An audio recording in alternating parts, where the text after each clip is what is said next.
home office, sometimes the Wi-Fi is a bit shaky. So yes, thanks for having me. Thank you all for coming.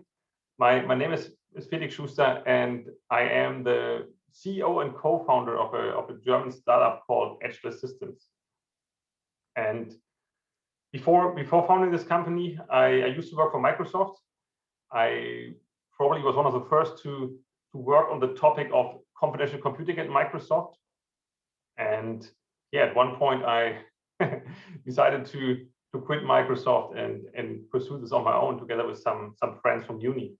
And yeah, essentially I called a few friends from uni back in late 2018, 2019. We were all quite excited about the field of confidential computing, and quit our jobs, and we secured some funding. And at this point, we are like 10 engineers. We are based in Germany, but we work closely with folks in the US. So we're used to staying up late, and we focus on building an open source and Go-based stack for confidential computing. And my agenda for tonight is, first, I give an introduction to confidential computing and the basic concepts. Next, I'm going to give an intro to our Ego open source project, which makes it easy to build confidential apps in Go. And third, I'm going to give a brief intro to our Marble framework, which makes it easy to then scale your Go apps on Kubernetes. I'll keep a close eye on the chat. So if you have any questions, please just type them into the chat, and I'll try to answer them quickly. Okay, so what is confidential computing? So the basic motivation is as follows. So it's 2021, and computers are still not trustworthy, right? We keep hearing about all these data breaches, and one of the fundamental problems is that we have all these complicated compute stacks. We have our own apps, we have the operating system, the hypervisor, the hardware, and then there are some folks administering the hardware, and we essentially need to trust this entire stack.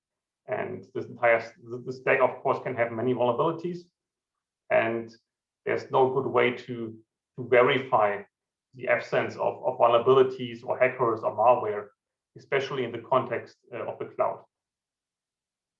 So the solution is to process data in what is called secure enclaves.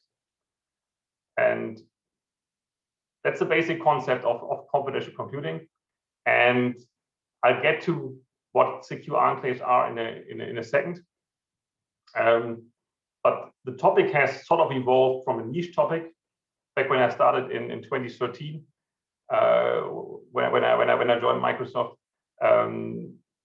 It really became mainstream recently, and this is, for example, evident in things like the Forbes magazine putting it on the list for top 10 transformation trends for this year, for example.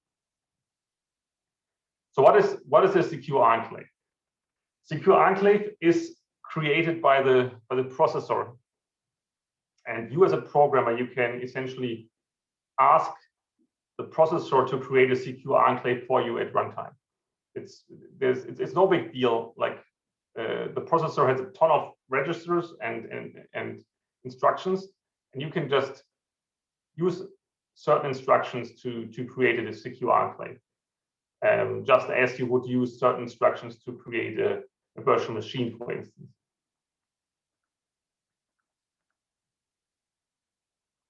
And these enclaves are available on many recent CPUs from Intel, and there are also variants from AMD and in the future potentially from ARM. enclaves can be created dynamically at runtime, essentially in any user mode process, and they can run arbitrary programs. And they have 4 defining security properties. First one is isolation. So once you have your enclave and you've loaded a program to the enclave, it's strongly isolated from the rest of the system, and the processor takes care of that. So no other system component can peek or has access rights to your enclave. Not the operating system, not the hypervisor, not other hardware. Then there's runtime and memory encryption. So all the data and code that resides inside your enclave is strongly encrypted in memory. And there's a small crypto coprocessor between your main CPU and the RAM. Every time a cache line is flushed from the CPU to the RAM, it is encrypted automatically. And likewise, if it is fetched again from RAM, it is decrypted and integrity checked.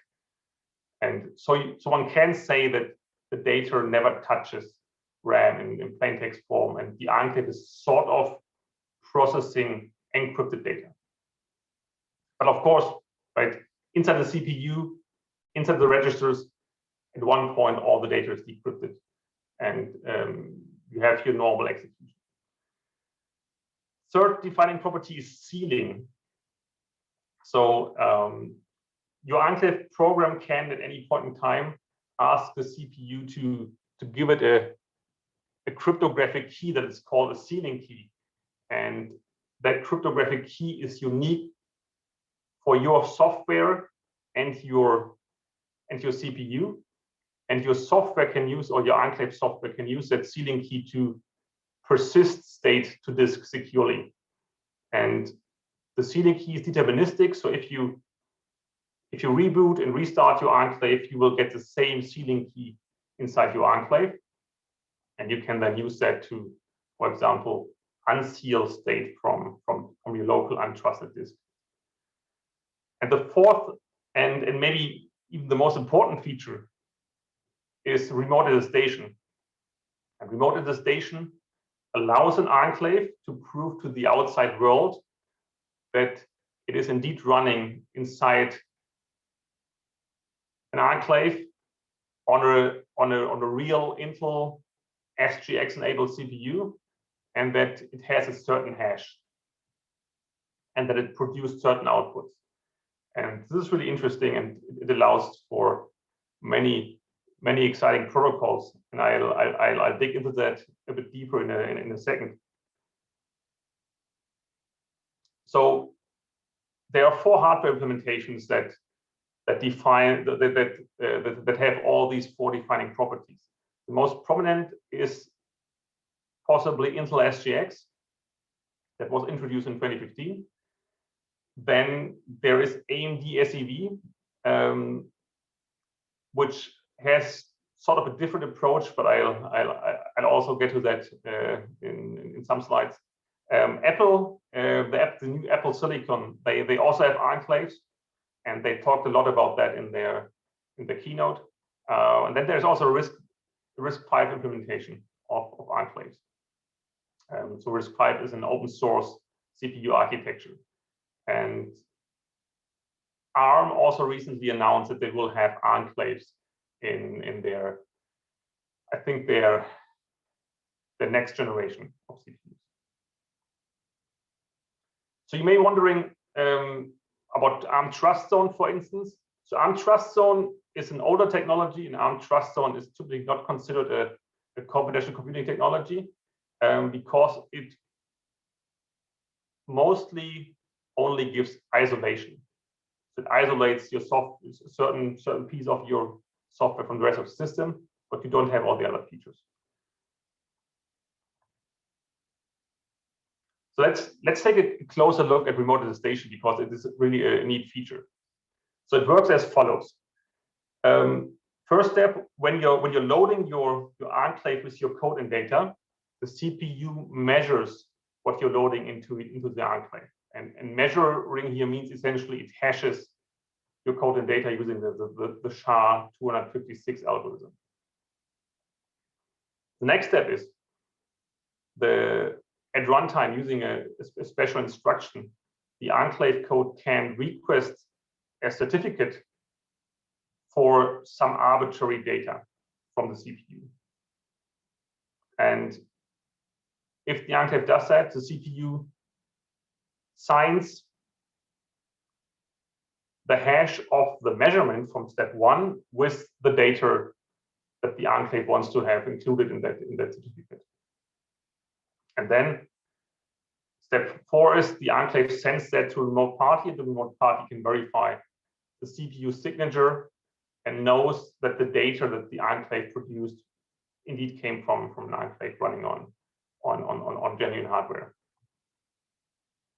And while this is quite versatile, it's typically used to exchange keys with an enclave. And these days, most folks, including ourselves, use this to bootstrap TLS connections to enclaves.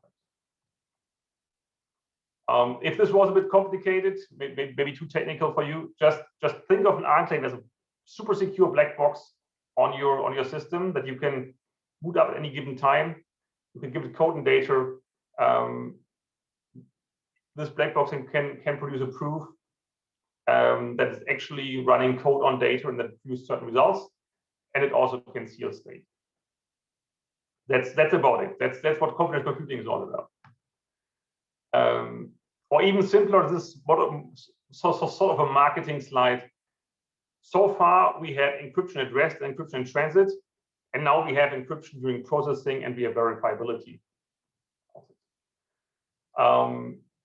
Yeah. So when I started working with the technology, Intel was pushing this as a means to enforce DRM mostly. And as a result, the first CPUs that had these capabilities were low-end consumer CPUs. However, folks at Microsoft and Google and elsewhere soon realized that this was actually great for the cloud, right? Because it solves so many of the security and privacy problems that you have in the cloud. So Microsoft and others influenced Intel to bring the technology to the high-powered data center CPUs, to the Xeon line. And yeah, I think the first Xeons came out in 2017, maybe 2018. They were first available in Azure, in an offering called Azure Computational Computing. And these days we have more offerings. So there's an AMD-based offering at Google. IBM has an offering. AWS is rolling their own enclaves called Nitro enclaves, which are a bit less secure, but maybe more usable. And essentially, all of the big cloud players are now looking to add computational computing capabilities. However, at this point, it's mostly infrastructure as a service. So you need to bring your own software most of the time. So benefits and use cases of computational computing. First one is highly increased security. So if you run your database inside an enclave, it really can help with preventing breaches because you don't need to worry about the rest of the system. You just need to worry about the integrity and security of your enclave, right? And one can even argue that using this technology, you can use the cloud like on-prem because you can keep the cloud provider outside your trusted computing base. Benefit 2 is the technology allows you to create new interesting applications, particularly in the context of compliance. So you can design applications where you can analyze data while being able to prove that you cannot see the raw data. And this enables interesting new applications where you can sort of share data without sharing it, and maybe rent out data to someone else to allow them to train some AI on it. But you have the assurance that they cannot access the raw data because you got the certificate from the enclave and you can verify that the enclave doesn't need that data. Yeah, that's one very exciting aspect. I don't want to dig too deep into this, but there are many exciting applications. So think about pooling of industrial IoT data or aggregation of data from connected cars. Financial industry is super interesting at this point. So there are all these applications around pooling data between banks to detect fraud and money laundering. And healthcare, of course, is also quite interesting. So I believe the biggest confidential computing application in practice is currently being rolled out in Germany, where IBM built the nationwide e-prescription service, which is essentially a digital version of your typical prescription. And that is a very large, very high profile application at this point, probably in the 8 to 9 figures. All right, questions so far?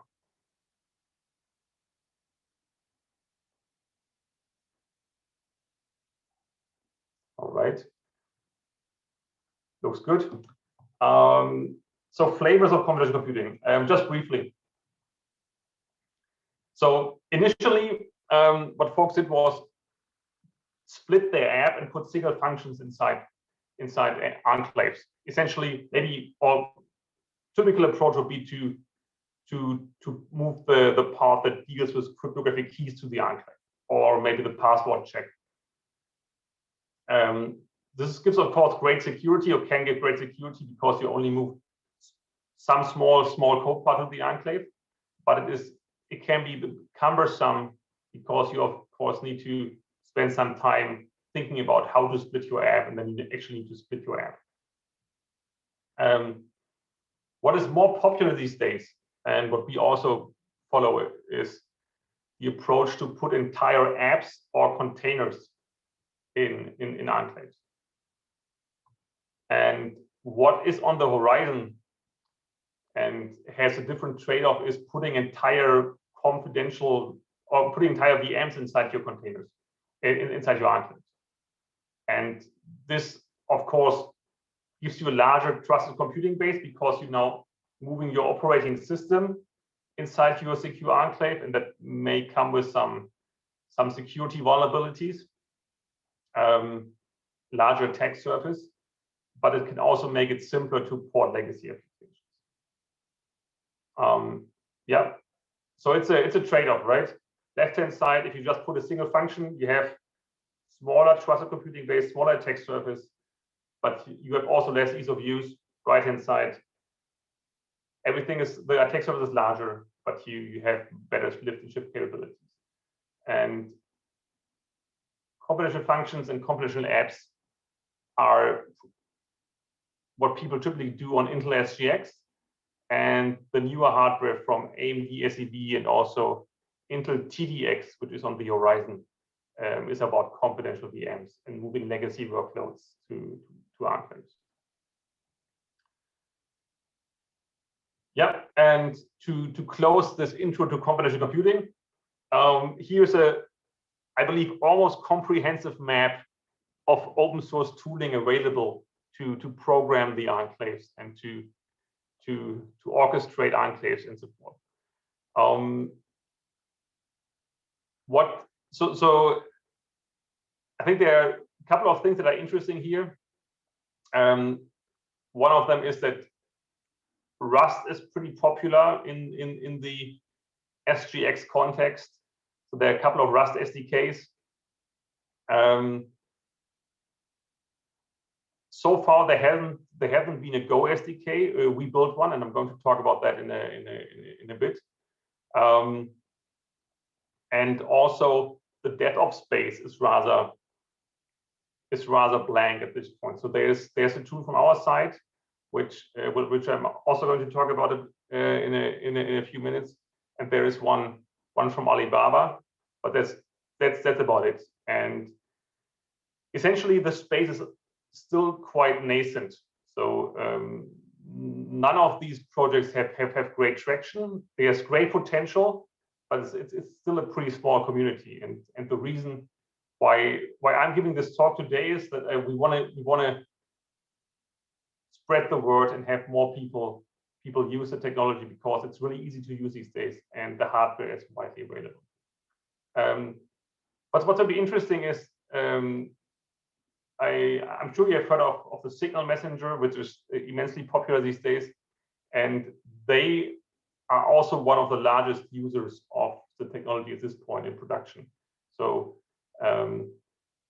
different functions in the Signal backend, they run enclaves. For example, your contact discovery algorithm, where they need to, I think where they combine address books from people, that's running inside an enclave in the backend. Okay, so let's get into the weeds of building computational computing apps. And this is where I want to highlight our open source ecosystem. So as I said, we built a framework called Ego, and Ego is all about running Go code inside enclaves and making it as easy as possible to use the hardware. Marlboro is about deploying things, and we also have a database in the pipeline, but that is to be released in the next 1 or 2 months. So Ego in a nutshell is a modified Go compiler plus some SGX specific tooling, plus some 2 libraries, one for using SGX features inside the enclave and one for using them outside the enclave. And it's very easy to use. So it's now available in the Ubuntu Snap Store. So you can just sudo snap install Ego dev and you have Ego. And then you can essentially use the modified compiler, which is ego-go, and build your apps like you're used to. Then you can use the sign command to sign your enclave, because all the enclaves need to be signed. And then you can use Ego to run your enclave. And that's about it. And most of the time, you don't need to modify your Go code. But you may want to, in case you want to make use of the sealing and the remote attestation features. Yeah, we put quite some effort into making this work nicely with existing tooling, and it works great, for example, with VS Code and also on Azure. It's one of the recommended ways of running enclaves on Azure. And I should also mention that it is MPL2 license, so it's free on GitHub and free for everyone to use. Yep. And we'd love to get your feedback and issues and so forth. Let me give you a brief demo, and I'll switch to a different screen. 1 second.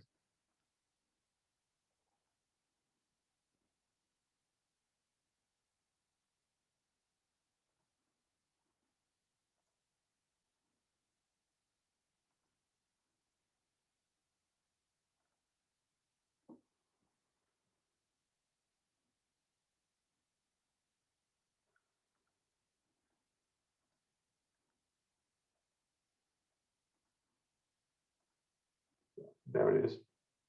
Okay. So yeah, this is just VS Code connected to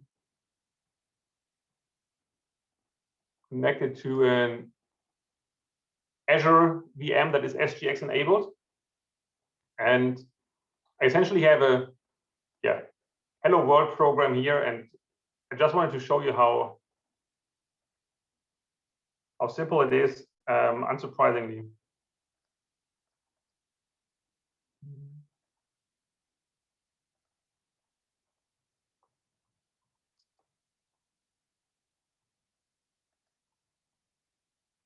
unresponsive. Ah, there it is.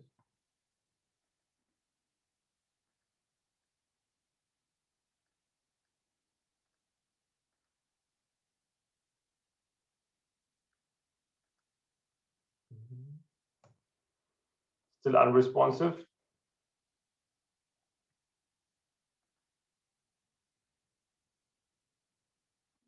Maybe start this window again.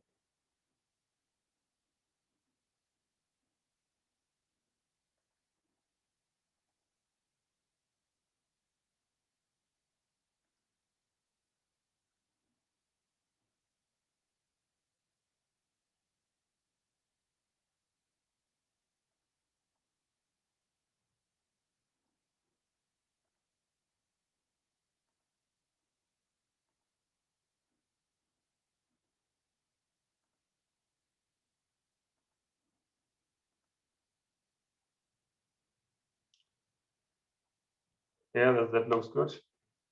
Okay.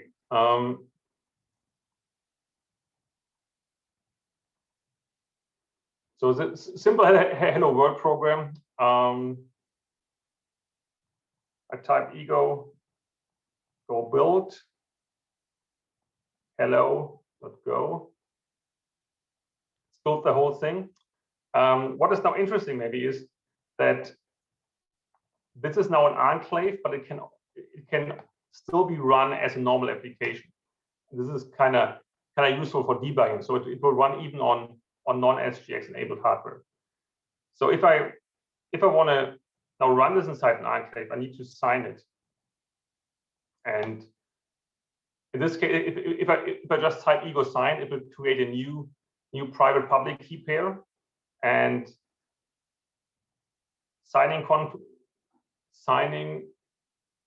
configuration, and it will use that to set the properties of the enclave, sign the enclave.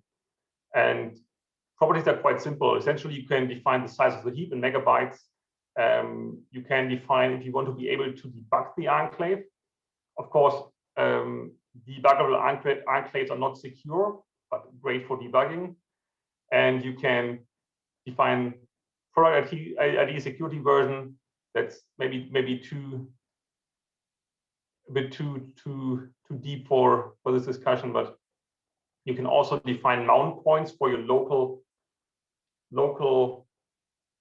file system, and you can set secure environment variables that should be passed to the enclave. And yeah, then you can just run it. You go hello, and it will load your application.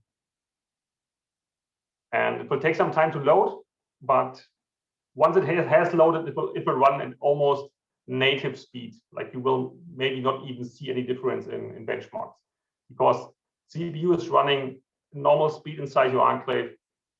The only overhead you'll see is because there's some overhead through the encryption of your cache line. So if you're hammering your cache, you may see some overheads. And then there is some overheads for talking to the operating system. And if you do a lot of file I/O, you may also experience more overhead than usual. Yeah, debugging is pretty simple. So you can debug this inside the enclave.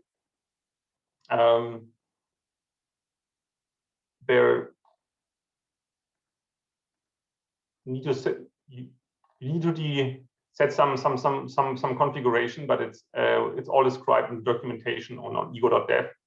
And once you have that, you can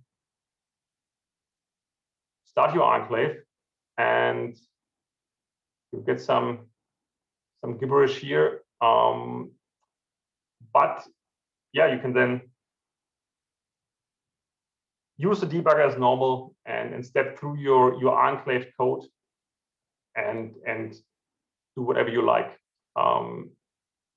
In case, of course, this needs to be a debug enclave, right? Otherwise, it doesn't work. Yeah, let's take maybe a brief look at the library that we provide. Let me again switch the screen. and I'll open documentation.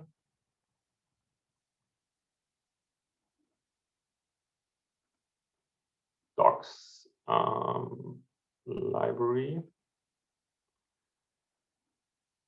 And as I said, the library is essentially split in two.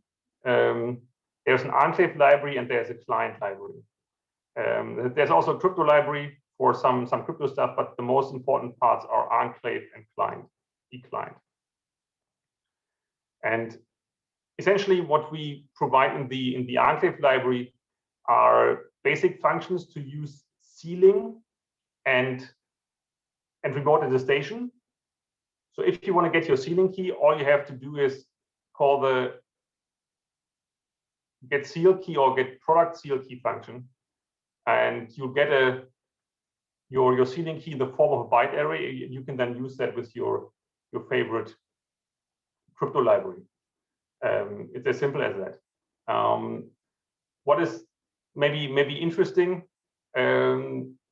is the create attestation server TLS config function, because it is a nice convenience wrapper, and it essentially takes care of all the remote attestation aspects in the context of TLS. So you don't need to worry much about that, and just call this function, and it will create a TLS config for you that you can then use as normal, but the client has means to verify that you are indeed running inside an enclave, and that this TLS connection terminates inside an enclave. And the client can, this is what the e-client library is for. The e-client library has only two functions, and yeah, this is the counterpart the client uses to verify and establish that connection. Brief example here is, oh, wrong window.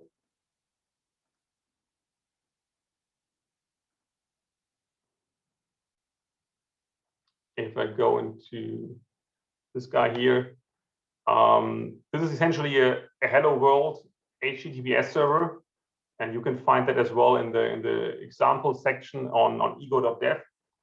And what this is like just a normal HTTPS server. What is different is that it's using the enclave library to and this specific function created a station server TLS config to create this TLS config, and then pass that to the HTTP library. And this is all you need. And if you run this inside an enclave, this will take care of all the remote attestation aspects for you.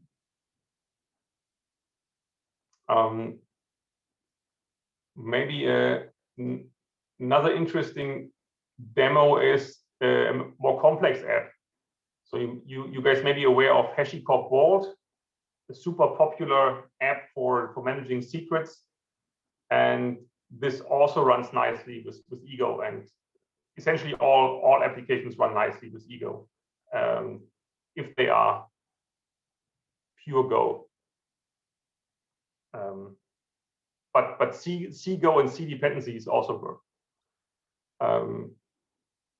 Yeah, I compiled this earlier. I'm going to create a debug session just to show you that it's actually working. And now this thing is running inside an enclave. And of course, it's great, right? If Hashicorp Vault knows all your secrets, and it's made for the enclave. So Hashicorp Vault should, in my opinion, always run inside an enclave. And yeah, it does now, and we can single step if we want. But we've seen that already. And yet to build this is as simple as building the other guys, right? So it's ego go build, and you, I don't know, main go, and yeah, start building it. Anyway, good. That was the brief ego demo. And I hope you can see my slides now again. So let's take a brief look at Ego under the hood, in case you guys wonder how this works. So what happens is, if you use Ego go build and Ego sign, it will essentially create this package here in the upper half of the enclave. And Ego go build will replace syscalls with calls to HSRT, which is our in-enclave runtime, because syscalls are not allowed inside enclaves. They are just not available. You don't have an operating system inside the enclave. And the other stuff is generic. So the enclave runtime is generic.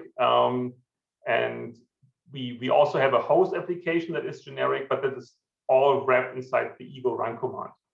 And yeah, your Go app talks to HSRT, which is based on Open Enclave, which is one of the popular basic frameworks in the enclave world. And then this guy talks to the host, and this guy talks to the operating system. As I already mentioned, Easter egg or fun fact is that your app can also run outside the enclave, because we do some tricks with using libc, and yeah, there are some tricks, but you can run it also outside the enclave like a normal application. Okay, that was Ego. Let me check the time. I believe we still have like, I'm trying to finish in like 10 minutes. So I hope you now have an understanding of what confidential computing is, and how you can program it easily using Go. And I think really Go is really a great language for programming the enclaves, because Go is memory safe, right? You're not going to shoot yourself in the foot like you would with C or C++.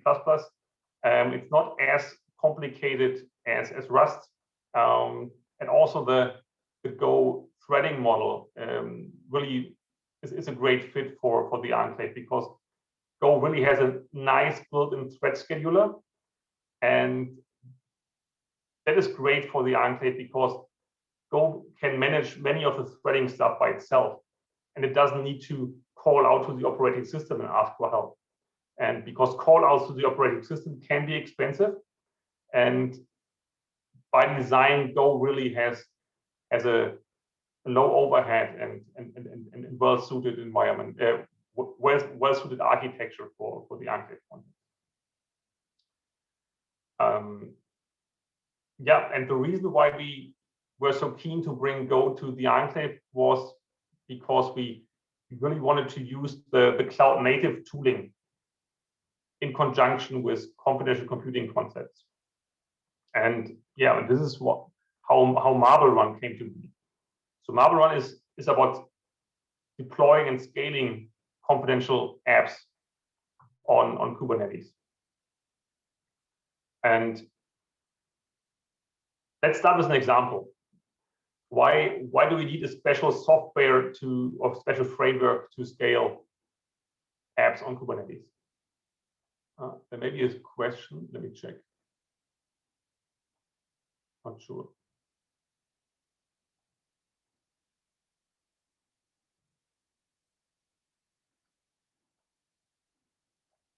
For some reason, I can't open the chat window. I'll try again at the end of the talk. The question can wait till the end of the talk. Say again? The question can wait till the end of the talk. I was just wondering why you named it Marble Run. It's an interesting name. Yeah, that's a good question. One reason is we thought about we wanted to have something like we were thinking of an enclave like a marble, like a tight and secure and hard thing. and Marble Run sounded like a good idea for a good name for something that deploys stuff. Right. So motivation, or why do we need some special framework for computational computing? Let's think about a typical cloud native application, maybe web app with a front end, some logic and some state, all running on a range of pods. Now maybe Nginx, maybe some Go app, maybe some Redis nodes. So there are now special challenges in the context of computational computing. So first, you need to think about pod-to-pod attestation and secure connections. So ideally, you would want each pod to know which pod they are talking to and be able to verify that they're talking to the right pod, that the other pod is also running inside an enclave, and that the connection terminates securely inside an enclave, and that there's no gap between TLS connection and an enclave. Then you need to think about distribution of secrets. So these guys are going to need some secrets to talk to each other securely, and who is going to distribute these secrets. Then you need to think about sealing and persistence, because if these guys are going to write data to disk, they'll need to have sealing capabilities, and you also need to worry about code updates. So what happens if I update one of these guys and its attestation statement changes? And from a user perspective, you ideally would want to be able to attest the integrity and the topology of the cluster and make sure that everything is indeed running inside enclaves. And you also want to have secure connections from your local machine, maybe to directly to an enclave. So the next question is, can't existing service meshes take care of that? And I'm not sure if you are familiar with the concept of service meshes, but just in one or two sentences, service meshes are very popular frameworks that take care of boilerplate tasks in a Kubernetes cluster. So they take care of encrypting connections between services. They take care of load balancing, and they have insights into your traffic and give you stats and so forth. So the answer is that these frameworks do not help here because they only consider network-bound attackers, right? So they consider your physical machines, your pods, as trustworthy, and they only protect against network-bound attackers. And that's great, but it does not help in the computational computing context, because there you don't trust your host, you don't trust your systems, you don't trust the hardware, you only trust your enclaves. And yeah, these frameworks, they terminate TLS connections in external proxies, so there's a gap. They don't have remote attestation, and they generally don't have SGX awareness. This is why we build a new thing. And Marble Run, in a simplified way, extends the concept of the enclave to your cluster, and gives you end-to-end confidentiality and integrity and verifiability for your cluster, and also copes with updates and tries to be as cloud native as possible. Having said that, it's not trying to replace existing service meshes, but it rather augments existing service meshes. So what we like to do is we like to run it in conjunction with Linkerd, for example, but it also works nicely with the other guys. And in that case, existing service meshes do what they always do, and Marble Run takes care of the confidential computing specific boilerplate tasks. And here's an example of how this looks like. So you deploy Marble Run as like a normal service mesh. You install it in your cluster. You can do this via Helm charts, or we also have a CLI that makes it easy to use. And I'll give you an example in 1 or 2 slides. And the brief workflow is as follows. So once you have deployed your application and you've deployed Marble Run inside your cluster, what you as a DevOps engineer then do is you connect to Marble Run, verify maybe that it's running inside an enclave, and then you've sent over a manifest. And this manifest is a simple JSON file that describes the confidential computing specific aspects of your cluster. And I'll give you an example of a manifest in 1 or 2 minutes. And what then happens is all the services inside your cluster, for example, services that you build with Ego, they are going to automatically connect to Marble Run on startup, and Marble Run will verify their integrity and their configuration with respect to the manifest. And if they comply with the manifest, Marble Run will bootstrap them with secrets so that they can work inside your confidential cluster. And then the user can come. Maybe maybe it's a web app, and this guy wants to use his web app through a browser, and they can do so. But they have now the option to get a quote for the manifest from Marble Run, and with that they can verify that the entire cluster adheres to the manifest and that everything is running inside enclaves. And they don't need to worry about anything else. They don't need to verify individual services. They just need to verify this once, and then they know all they need to know. So these services, they can be built with Ego. So if you build your service with Ego, you don't need to do anything else. Ego has native support for Marble Run, and if you run your Ego services in a Marble Run cluster, they will automatically engage with the Marble Run coordinator and exchange secrets and so forth. We support 2 other frameworks. One is called Graphene. Graphene has support for other programming languages, for example, Python. And then there's Oklum, which is sort of the same thing, but it's popular in Asia.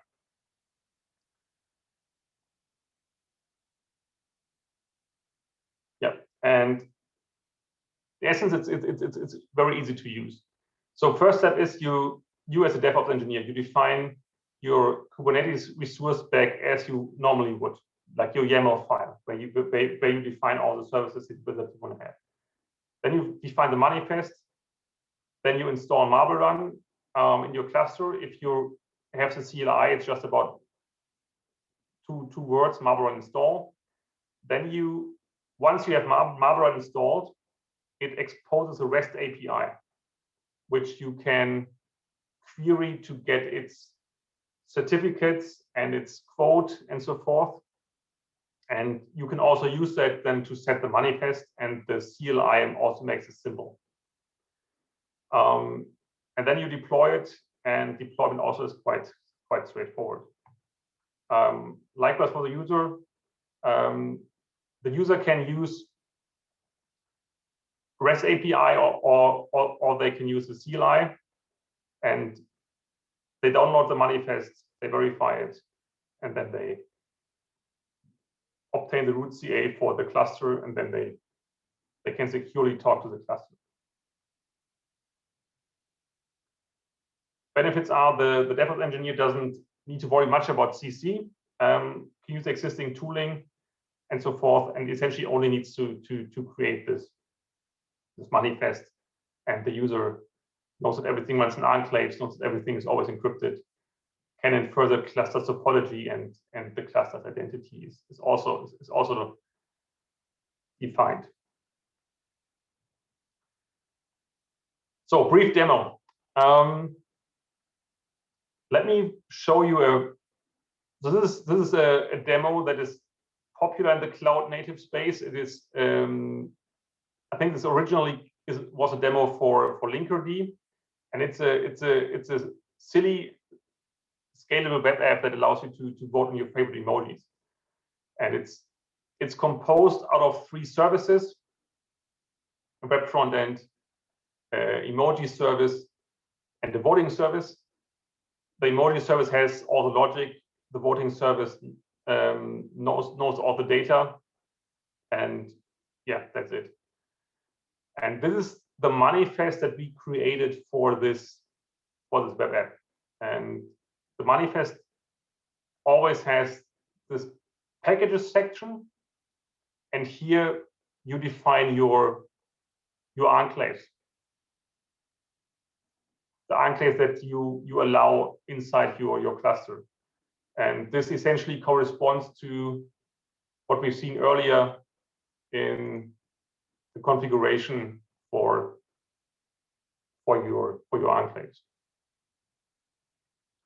There are different means to identify your enclaves. You can identify through the public key of the author, as with here, or you can identify them through the hash of the enclave. Yeah, but it's all quite straightforward. Then in the marble section, you define all the parameters for the enclaves, and you can here, using some templates, you can define where you would like to have secrets injected inside your enclaves. And in this case, we inject one secret, and this is the certificate that the web service is supposed to use when talking to the outside world. And it's defined down here, the web certificate, with different properties. And at runtime, the certificate and the private key are injected by Marble Run into the corresponding services. And so they have all access to these secrets. Yeah, and that's it. And okay, let's see. Thank you so much, Felix. I really appreciate that. I know that it was a really interesting talk for many.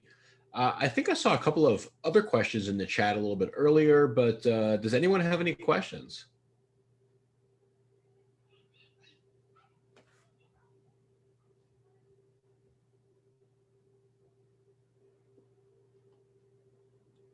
Will the recording be uploaded? Yes, it will. This recording will be uploaded on YouTube. And probably usually takes me a few days to get it out there. Felix, of course, I'll send you a copy as well. That's great. And we really appreciate that. Really, really great talk. Thank you so much. I think there was one of the questions about if you have to sacrifice performance. I thought I had written that. I read that, but I wasn't sure in what specific context where in your talk that was. If the person that asked that question would like to ask that one also. But any other questions for Felix tonight? Another question: what is the relation of SDKs to previous CPU security? Yeah, that's a great question. So the TPM is, so you can regard SGX as maybe an evolution of a TPM. Right. So TPM gave you the ability to seal data to a certain system state, and also the ability to do remote attestation of your system. But this was for your whole system, and if you do remote attestation for your whole system, it may be rather broad. And with SGX, you have that, but you have that dynamically for a small piece of software if you want. Maybe for a single function, maybe for for a larger app.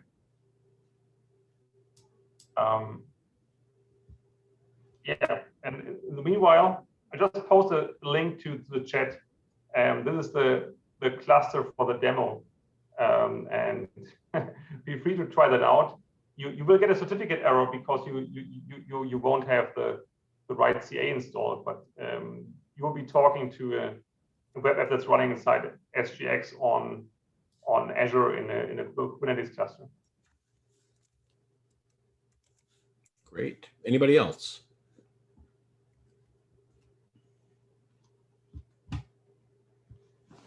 Going once.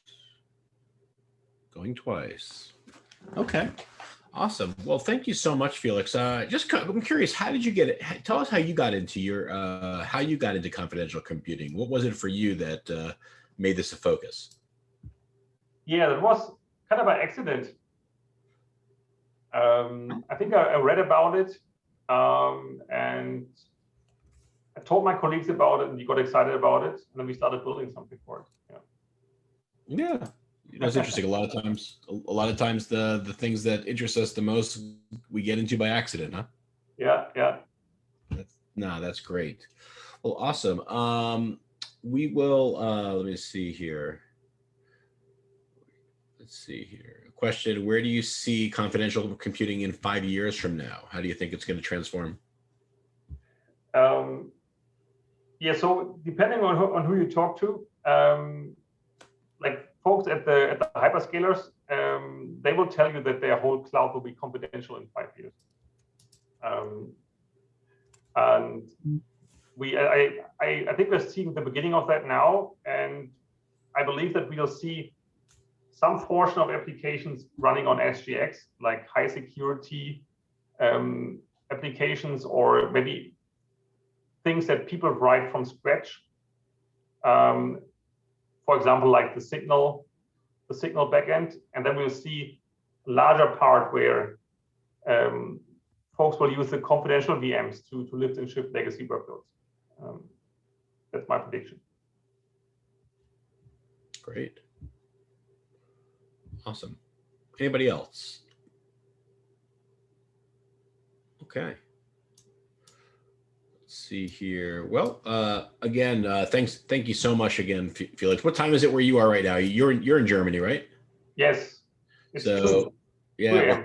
Well, thank you. I can definitely appreciate you coming to the East Coast to be